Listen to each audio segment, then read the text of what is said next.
അല്ലേട്ടെ അപ്പച്ചൻ എന്നാ പറ്റി? അപ്പച്ചൻ എന്നാ പറ്റാൻ? ഞാനിപ്പോ ആശുപത്രിയിൽ നിന്ന് വന്നേ ഉള്ളൂ. കട്ടൻ കാപ്പിയും കുടിച്ച് നല്ല കുട്ടപ്പനായിട്ട് മൂപ്പൻ അവിടെ ഇരിപ്പുണ്ട്. ഇനി നിങ്ങളെല്ലാവരും കൂടെ പറഞ്ഞ് കൂടുതലൊന്നും പറ്റിക്കാതിരുന്നാ മതി. സത്യത്തിൽ അപ്പച്ചൻ എന്നാ പറ്റിയേ? ഞാൻ ആ കിടപ്പ് കണ്ടപ്പം പേടിച്ചു പോയി കേട്ടോ. അത് ചെറുതായിട്ടൊന്ന് ബോധം പോയതാ. ഈയിടയ്ക്ക് അത്ര പോകാൻ മാത്രമുള്ള ബോധമൊന്നും അപ്പച്ചന് ഇല്ലായിരുന്നു. ഏതായാലും ആംബുലൻസിൽ കയറ്റി കുറെ അങ്ങ് പോയി കഴിഞ്ഞപ്പം ഒരു ബോധത്തിൽ പുള്ളി ഏറ്റ് ചോദിക്കുക, നിങ്ങളെല്ലാരും കൂടെ എന്നെ പേടിപ്പിച്ച് കൊല്ലാൻ നോക്കിയല്ലേടാന്ന്. ആ വണ്ടിയിലുണ്ടായിരുന്ന വെളുമ്പന്മാർക്ക് മലയാളം അറിയാൻ പാലാത്തത് എന്റെ ഭാഗ്യം. അല്ലെ അവര് പോണ വഴിക്ക് തന്നെ എന്നെ പോലീസ് സ്റ്റേഷനിൽ ഏൽപ്പിച്ചേനെ. ആശുപത്രി കൊണ്ടാക്കി ബോധം തെളിഞ്ഞപ്പം എന്റെ അപ്പച്ച പാർട്ടി ഘോഷിച്ച ബർത്ത്ഡേ ഘോഷിച്ചാന്ന് പറഞ്ഞാൽ പുള്ളി ഉണ്ടോ സമ്മതിക്കുന്നുള്ളൂ. പിന്നെ ഒരു വിധത്തിൽ സമ്മതിപ്പിച്ച് ഞാൻ അവിടെ കിടത്തിയിട്ടുണ്ട്. എന്നിട്ട് ഡോക്ടർ എന്നാ പറഞ്ഞു? ഡോക്ടർ പറഞ്ഞു, ജോർജെ ഞാൻ നോക്കിയിട്ട് പ്രത്യേകിച്ച് കുഴപ്പമൊന്നുമില്ല. പിന്നെ ഏതായാലും കൊണ്ടുവന്നല്ലേ, പ്രായം ഇത്രയൊക്കെ ആയില്ലേ, നമുക്ക് എല്ലാം ഒന്ന് ചെക്കപ്പ് ചെയ്തിട്ട് വിട്ടേക്കാന്ന് പറഞ്ഞു. അത് കാരണം അവിടെ കിടത്തേക്കുവാ. ഡോക്ടർമാർക്ക് അങ്ങനെ അങ്ങ് പറഞ്ഞാൽ മതിയല്ലോ. ഈ കൃത്യസമയത്ത് ആ ജോമോനും ഇന്നിങ്ങ് വരും. ഓ, ജോമോൻ വരുന്നുണ്ടോ? അല്ല, ആരാ ഈ ജോമോൻ? ആരാന്നോർത്തണ്ടാ ചോദിച്ചേ? എടാ, എന്റെ ചേച്ചിയുടെ മകൻ, എന്റെ നെപ്യൂ. അവനിവിടെ NJIT കോളേജിൽ ഏതാണ്ട് കോഴ്സിന് ചേരാൻ പോവാ. 2 ആഴ്ച കഴിയുമ്പോൾ ക്ലാസ് തുടങ്ങും. അതുകൊണ്ട് 1-2 ആഴ്ച അവൻ ഇവിടെ കാണും. അതുകൊണ്ട് നീ എനിക്കൊരു ഉപകാരം ചെയ്യണം. രാവിലെ തന്നെ അപ്പച്ചൻ ഇച്ചിരി ബ്രേക്ക്ഫാസ്റ്റ് കൊണ്ട് ആശുപത്രി കൊടുക്കണം. അതിന് ഹോസ്പിറ്റലിൽ ബ്രേക്ക്ഫാസ്റ്റ് കൊടുക്കുമല്ലോ. എടാ, അതൊന്നും കഴിച്ചാൽ വായിക്ക് രുചിയില്ലെന്ന് പറഞ്ഞ് പുള്ളി കഴിക്കുകയല്ല. പിന്നെ പോകുമ്പോഴേ അപ്പച്ചന്റെ മുറുക്കാനും കൂടെ ഒന്നും കൊണ്ടുപോകാൻ മറക്കരുത്. ബോധം വന്നപ്പോ ആദ്യം ചോദിച്ചാൽ എന്നാന്നറിയാവോ? പിള്ളേരെയും ഒന്നും അല്ല, എന്റെ മുറുക്കാൻ എന്ത് ചെയ്യടാന്ന്. ഇനി അതിനു വേണ്ടി ചാകണ്ട, കൊണ്ടുപോകൂ. എവിടെ നിന്നോ ഒച്ച? പെരയ്ക്ക് മുകളിൽ കിട്ടി ഇനി വല്ല മരപ്പട്ടി ഓടണുണ്ടോ? അയ്യോ, അപ്പം പിള്ളേർ സ്കൂളിൽ പോയില്ലേ?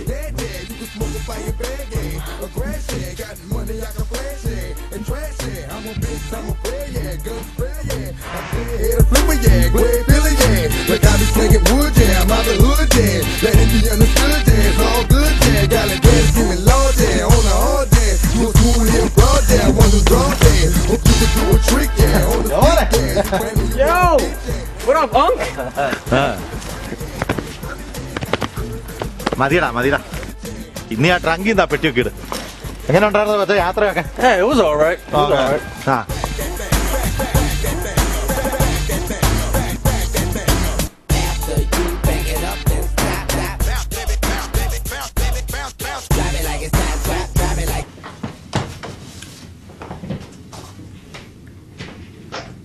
എടാ, നീ വെറുതെ ഇട്ട് തിരിക്കാതെ, അതിന്റെ മൊന ഒടിഞ്ഞു പോവും. ജോമാനെ, ഈ സാധനമൊക്കെ ഇവിടെ ഇരിക്കട്ടെ. ഇപ്പൊ നീ തൽക്കാലം അപ്പച്ചന്റെ മുറിയിലും കിടന്നു. പിന്നെ 2 ആഴ്ച ഞാൻ നിനക്ക് താമസിക്കാൻ ഒരു വീട് കണ്ടുപിടിച്ചു തരാം. ആട്ടെ, ഇപ്പൊ നീ എന്നാ പഠിക്കാനാ ഇപ്പൊ വന്നേക്കണേ? Right now I'm undeclared. Undeclared? I'm undecided. ഇവിടെ വരുമ്പോഴത്തേക്ക് you get 3-4 years to decide what you want to do. അപ്പൊ ഇതുവരെ ഒന്നും തീരുമാനിച്ചില്ല. 2-3 വർഷത്തിനകം തീരുമാനിക്കും അല്ലേ? ഉഴപ്പരുതാ. ഡാഡിയും മമ്മിയും വിഷമിക്കും.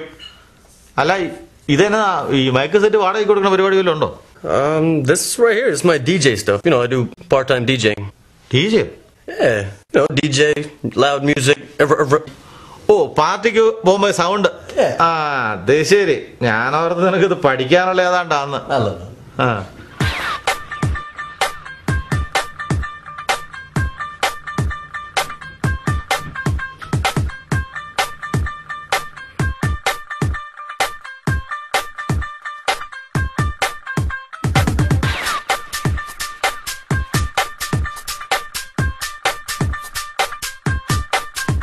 Damn, man. DJing is so cool. I always want to be a DJ. Can you teach me? Yeah, I could teach you, but you gotta know what you're doing, You gotta have some skills for that. I got skills. Anyway, yo, what do you go by as? Like DJ Joe Chetan, or like what do you go by? Nah, I go by my initials, man. DJ KJ. Oh, trendy. തെണ്ടി ജോമോൻ ചേട്ടാ, ഈ DJ ഒക്കെ പഠിക്കാൻ എത്ര സമയം എടുത്തു? Yo.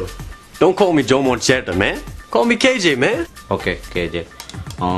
സത്യം പറഞ്ഞാൽ ഞാൻ പണ്ട് തൊട്ടേ ഈ ടേപ്പിങ്ങും മിക്സിങ്ങും ഒക്കെ അറിയാം. ഞാൻ പണ്ട് ഒരു കാസറ്റയുടെ ജോലി ചെയ്തപ്പം മോഹൻലാലിന്റെ ഹിറ്റ്സ് സോങ്ങുകളെല്ലാം കൂടെ മിക്സ് ചെയ്ത് ഒരു ടേപ്പ് ഉണ്ടാക്കി.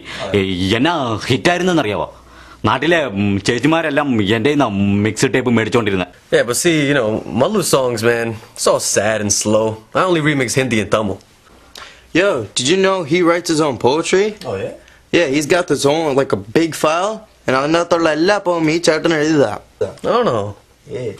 See, poetry is good. All the great rappers are poets. Pac was a poet.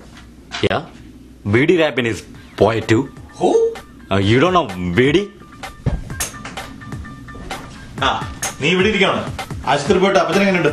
അപ്പച്ചന് കുഴപ്പമൊന്നുമില്ല. പക്ഷെ ചേട്ടാ എന്നാ പണിയാ കാണിച്ചേ? ചേട്ടാ എന്നതിനാ അപ്പച്ചന് മുറുക്കാൻ കൊടുത്തു വിട്ടെ? അപ്പച്ചൻ അവിടെ മുറുക്കി തുപ്പിക്കൊണ്ടിരിക്കുക. ഡോക്ടറെ അടുത്ത് അപ്പച്ചൻ ചോര ഛർദിക്ക് വന്ന് ഡോക്ടർ അവിടെ കിടന്ന് കോഡ് റെഡ് എന്നൊക്കെ വിളിച്ചു പോയി. ഞാൻ പിന്നെ ഡോക്ടറിന്റെ അവസാനം അത് മുറുക്കാനാന്ന് പറഞ്ഞു. ഡോക്ടർ എന്നെ തെറി വിളിച്ചില്ലെന്നേ ഉള്ളു, അറിയാവോ? Hello hello. ഓ അപ്പച്ചനാർന്നോ? ഈ ഹലോ എന്തിനാ ഇത്രയും നീട്ടണേ? കൊച്ചുഞ്ഞേ, ആ പണിക്കാരൻ ചെറുക്കൻ അങ്ങ് എത്തിയോ? അവന്റെ കഞ്ഞിയും ചമ്മന്തിയായിട്ട് ഇങ്ങോട്ട് പറഞ്ഞു വിടും. പിന്നെ ചമ്മന്തി അരയ്ക്കുമ്പോഴേ ഇച്ചിരി ഉള്ളിയും ഉപ്പും ഒക്കെ വെച്ച് അരയ്ക്കാൻ അവളോട് പറയണം. ആ കൊടുത്തു വിടാം. അത് അവളോട് എന്തിനാ പറഞ്ഞേ? ചമ്മന്തി ഇറക്കണേ ഞാനല്ലേ? ആ ശരി. ചമ്മന്തിയായിട്ട് കഞ്ഞിയും കൂടെ അല്ലേ?